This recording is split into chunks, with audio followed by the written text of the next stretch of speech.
हर घर की कहानियाँ टीवी। निशा ने अपने पसंद के लड़के दीपक से शादी की थी और वो शादी के बाद अपने ससुराल आ जाती है।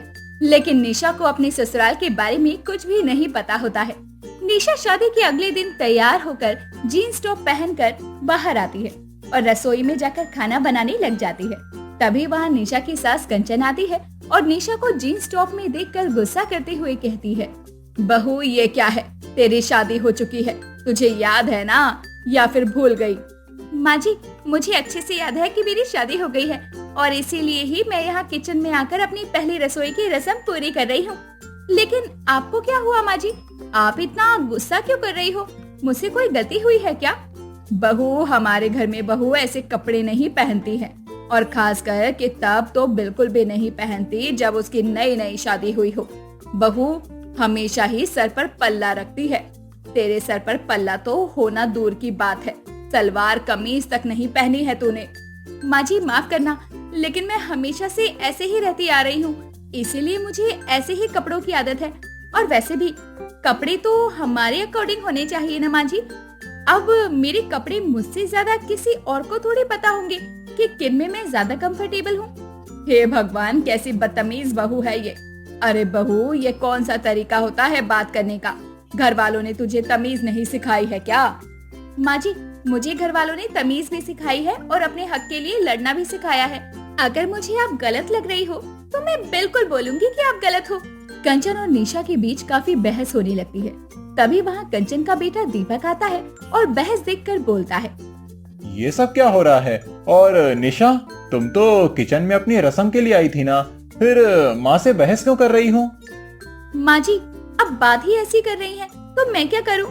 मेरा आज पहला दिन है और आज ही कपड़ों को लेकर मुझे ज्ञान दे रही है। तू तो करेगा ही इसकी तरफदारी, लेकिन मैं कुछ गलत नहीं कह रही हूँ। निशा, कोई बात नहीं, अगर माँ ने कुछ कह दिया तो तुम उसे इग्नोर कर सकती हो ना, कोई बात नहीं। अब ये सब छोड़ो और अपनी रस्म पर ध्यान दो। दीपक के कहने पर वो बहस वहीं खत्म हो जाती है और निशा अपना काम करने लगती है। लेकिन कंचन भी कुछ कम नहीं थी। वो हमेशा ही अपनी बहू को टोकती रहती थी, हर काम के लिए मना करती रहती थी और वहीं निशा अपनी सास की हर बात पर पलटकर जवाब देती, जो कि कंचन को बदतमीजी लगती थी। ऐसे ही कुछ दिनों बाद निशा को बहुत जोर से भूख लग रही होती है, इसीलिए वो खाना बनाती है और जल्दी से खाना खाने बैठ जाती है। और ये देखकर कंचन को बहुत गुस्सा आता है और वो अपनी बहू से कहती है, बहू ये सब क्या है? अभी तक दीपक अपनी नौकरी से वापस भी नहीं आया है और तूने अपनी पेट पूजा पहले से ही शुरू कर दी। थोड़ी देर तुझसे भूखा नहीं रहा जाता है क्या? अरे माँ जी, आप ये कैसी बातें कर रही हो? अरे भूख मुझे लग रही है तो मैं दीपक के घर आने का इंतजार क्यों करूंगी? मुझे भूख लगी थी, मैंने खाना बनाया और खा लिया, बस इतनी सी तो बात है, इसमें आप इतना गुस्सा क्यों कर रही हैं? बहू, हमारे में ऐसे नहीं होता। जब तक पति खाना ना खाए तब तक पत्नी एक अन्न का दाना तक नहीं खाती है। और एक तू है कि ठूसने लगी। माँ जी, एक बात बताओ आप, अगर दीपक अपने दोस्तों के साथ कहीं पार्टी कर रहे हो तो मैं क्या पागलों की तरह यहाँ दीपक के आने का इंतजार करूँ? देवदास बन जाऊँ? पहली बात तो बहू, तू तमीज से बात कर। ये क्या दीपक दीपक लगा रखा है? अरे वो तेरा पति है, तो अपने पति का नाम क्यों ले रही है तू? शर्म नहीं आती है क्या तुझे? ओ माँ जी प्लीज, मैं शर्माते हुए ही बोल रही हूँ कि मैं दीपक को दीपक ही बोलूंगी और मुझे जब कभी भी भूख लगेगी तब ही खाऊंगी। आपको गुस्सा आ रहा है तो शीशा देखो और खुद पर गुस्सा करो, मुझ पर नहीं। आई बात समझ में? निशा इतना बोलकर वहाँ से चली जाती है। कंचन को बहुत गुस्सा आता है कि उसकी बहू उससे इतनी बदतमीजी करती है। ऐसे ही कई दिनों बाद निशा की ननद जूही अपने पति विक्रम के साथ वहाँ आ जाती है। अरे दामाद जी, आप यहाँ? बहू जा, जरा बाजार से इनके लिए नमकीन, बिस्किट, मट्ठी ये सब लेकर आ। दामाद जी आए हैं। अरे माँ जी, आपकी बेटी भी आई है, अपनी बेटी को भी पूछ लीजिए। बहू, तू दामाद जी के आगे बदतमीजी मत कर, जो बोला है वो कर। चलो जूही, माँ जी तो दामाद जी करती रहेंगी, लेकिन घर की बेटी तो आप हो ना। निशा वहाँ से अपनी सास की बात को अनसुना करके चली जाती है। अगली सुबह निशा अपनी ननद के कमरे से गुजर रही होती है। तभी निशा अपनी ननद जी की बात सुनती है। विक्रम जी, आप क्यों गुस्सा कर रहे हो? चाय लाने में बस थोड़ी देर ही तो हुई है। आप इसमें इतना गुस्सा क्यों कर रहे हो? कोई सुन लेगा तो क्या समझेगा? प्लीज थोड़ा तो आप समझो ना विक्रम जी। अब तू मुझे बताएगी कि मुझे कहाँ समझना है और कहाँ नहीं। तेरा मायका है तो बोलना अपने मायके वालों से, बोलना। घर में दामाद आया है तो दामाद का मान सम्मान करें। जूही इससे पहले कि कुछ बोलती तभी वहाँ निशा आ जाती है। विक्रम जी, ये क्या तरीका है अपनी पत्नी से बात करने का? जूही का उसके ससुराल में भी ऐसे ही ध्यान रखा जाता है क्या, जैसे आप यहाँ उम्मीद कर रहे हो? निशा विक्रम को काफी सुनाने लग जाती है। तभी वहाँ कंचन आ जाती है और बहू को अपने दामाद से बदतमीजी करते देखकर वो गुस्से में आग बबूला हो जाती है। बहू, कोई शर्म लिहाज है या नहीं?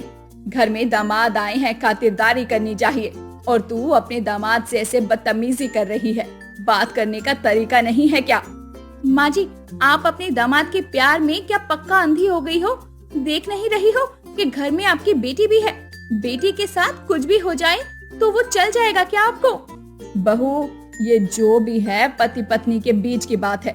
तू उनके बीच में बोलने वाली कौन होती है?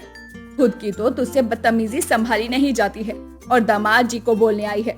आज तो बदतमीजी कर ली, लेकिन आगे से मत कर दियो। कंचन अपनी बहू को काबू करने की बहुत कोशिश कर रही थी, लेकिन निशा भी अपनी बातों से पीछे नहीं हटती थी। उसी शाम विक्रम फिर से जूही के साथ बदतमीजी कर रहा होता है और जूही को एक जोरदार थप्पड़ मारता है।